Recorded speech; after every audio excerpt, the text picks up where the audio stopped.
It's great to catch up with all the racing news in the last couple of minutes with Keith Hillier and Lee Friedman. Good to see both of you gentlemen. You look like you've prospered over the last fortnight. You're looking well, both of you. Nice to see you back. Any TAB betting where you've been? Oh, plenty of betting on the World Championships. Keith, you would have loved it, yes. Didn't have much success, but did have a try or two.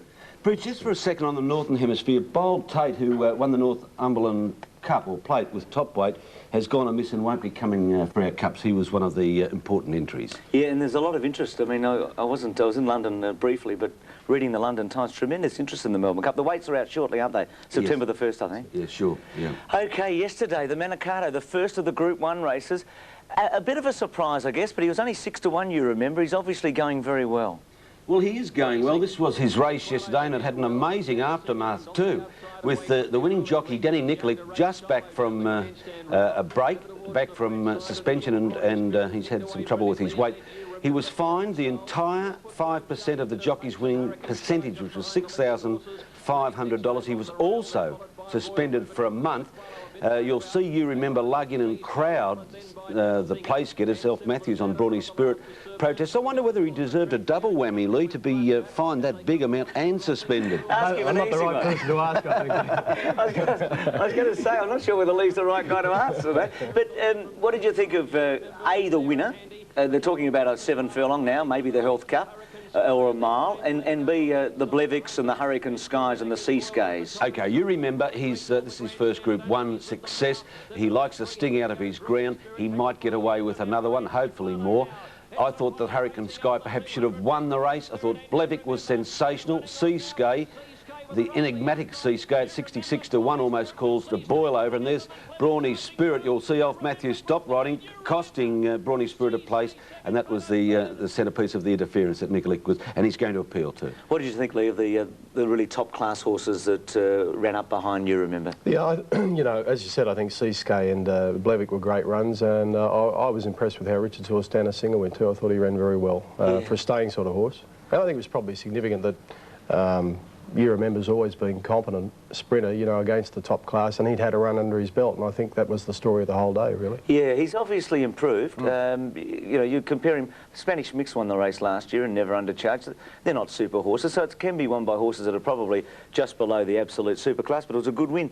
Frosty the Snowman's an interesting one, isn't he? I mean, he's obviously a high-speed horse. He's now with the Friedman stable. He led all the way. This is the Mitchell Mackenzie, really a lead-up, I guess, to the Ascot Vale Stakes. The surprise here, Keith, was that Tuscany Flyer didn't show his customary speed. He's about 3 off from the left and never really gets into the hunt, does he?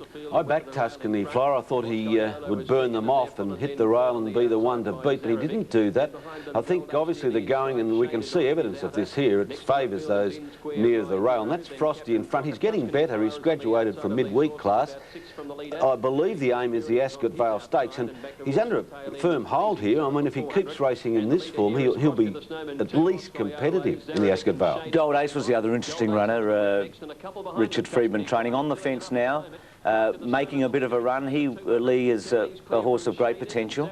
Yes, I mean, he was one of our better 2-year-olds last season. You know, he's just come back from knee surgery. You know, I read this morning Richard was very pleased with the run. I think the horse will improve a lot. But, you know, full credit to him. He trained his first stakes winner yesterday, so that's great. Yeah, Frosty the Stoneman. Tell me about the operation Gold Ace had. He had some chips or something? He had knee chips and, well, he'd had a bit of feet trouble as well, and we had to give him a long spell and, you know. What's the history behind horses that have had that operation? Do they normally make a full recovery?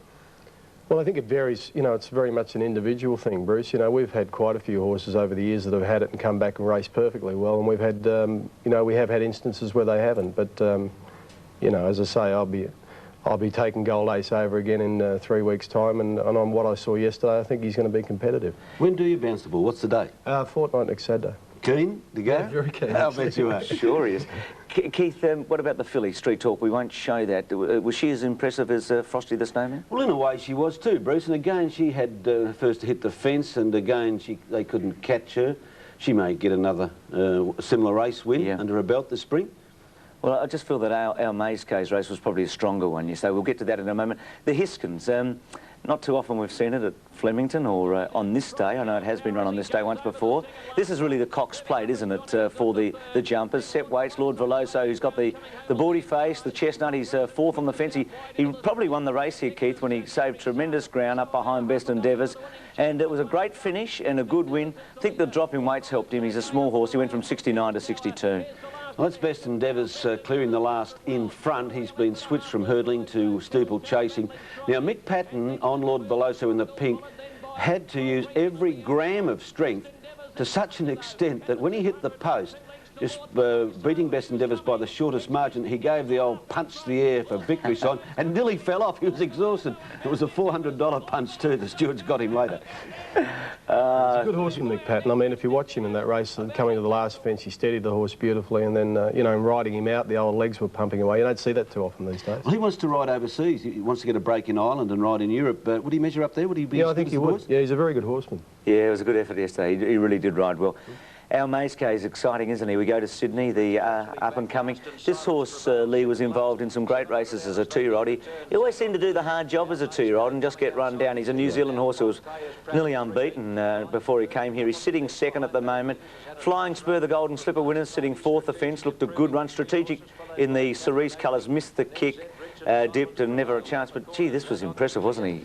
Yeah, I think it's fair to say, Bruce, that, you know, at around the 1,000, 1,200 metre mark and perhaps 1,400 metres, this is the best sprinting three-year-old that we've seen out in a very brief season so far. But he's very impressive here, and I think in any race he contests against the three-year-olds at around those distances, he's going to be the measuring stick. Well, acceleration's the trademark of any top horse. Our Maze-K's got it, and I think, like you, Lee, that he's going to be the horse to beat in the Ascot Vale, and that's going to be his next mission. He'll come to Flemington for that. Yeah, he does look very good. Joie Denise looks good too, doesn't she? The filly who is bred to be anything. She broke through by winning the Queensland Oaks and then ran, I thought, a credible fifth in the Derby. This is a great run. She's in the sort of yellow and black check. She's near the fence and in the straight, looks to have little chance of getting a run. You can see her about 8th on the rail, one off the fence, and now angles. Keith, big run, and obviously now a Cups contender. She's a group winner. Wayne Harris is aboard. We're going to see another example of the skills of this fine horseman. And Joie Denise swamps them right on the line. Look, the opposition was not strong yesterday. She's going to run into to much better quality from now on in, but she was far too good yesterday. Yeah, looks good, doesn't she? And obviously we'll be coming down to Melbourne. You like the Brisbane form, Lee? You've used it with Paris Lane very well. Yeah, I mean, it's been very successful for us, and I think if you go back over the years, it's been successful for quite a few stables taking horses to Brisbane. She's a good filly, that. She's by a sensational stallion in Danehill, and she's out of Denise's Joy, so she's out of an Oaks and Derby winner too. Lee, I'm not being a smart aleck in asking you this, but with the restrictions on your suspension, I'd like to know this morning how Northwood Plume pulled up, because she's the reigning favourite for the Caulfield Cup. She was reported to have pulled up scratchy after the race. But do your restrictions prohibit you even making that inquiry for the future? Yeah, it would. It would. So you don't know? You couldn't answer that question? No, I couldn't answer that. Okay. Okay, that's fair enough. What about in Perth today, Keith? Just briefly, there's supposed to be a meeting at Belmont, but apparently there are not enough jockeys to go around because they're going on strike. Must be a serious reason, Bruce. Well, they're not supplying afternoon tea, the club, so the jockeys are going on strike. Can you believe this? Well, I can't believe that self-employed people can go on strike. How can you go on strike if you're self-employed? It's not a bad point. Well, that's just an odd one. Well, I'll tell you what, there's a couple of scones out the back and a cuppa. We'll see you next week, both of you. Terrific. See you in 2 minutes, actually. Yeah, exactly. And don't forget Warwick Farm today and Sandown and all the other meetings. Mal Meninga after this break. It was just such a marvellous feeling for